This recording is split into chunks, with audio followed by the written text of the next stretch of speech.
Okay, I'm under the sink.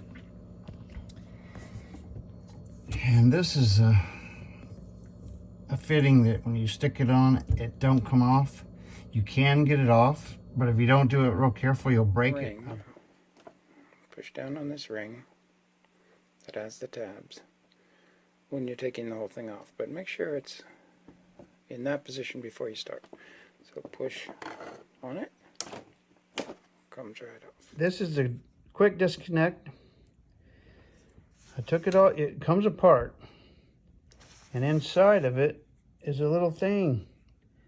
This thing lets just a little bit of water through. I don't know what it is, but I'm gonna hook it up without it, because this is some kind of regulator. But I think if you take that out, you'll have 10 times better water pressure in your kitchen sink. And I just bought this, but you see it cuts it down to that little bit. I hope it doesn't make it leak, but I don't think it will, because I'll just put these two things back together and put it on there. Then it's just going to be a bigger hole. Oh my gosh, this caused a major headache.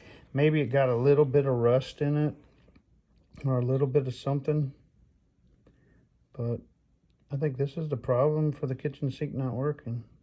You can barely blow through it. So if this helps you, amen to that.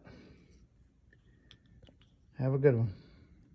I'm going to put it back on and then I'll show you if I got better water pressure, but I don't see how it could not have better water pressure. So it's in the quick disconnect, right in there. So probably when you hook up if you get a new sink and you hook it up, just take this thing out. Why even have it in there?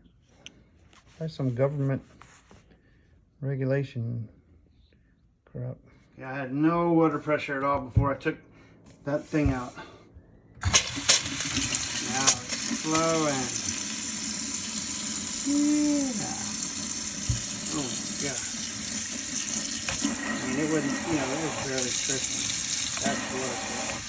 Just take that thing out. Oh my God. This is only hot. I don't even have the cold going yet. I gotta turn that one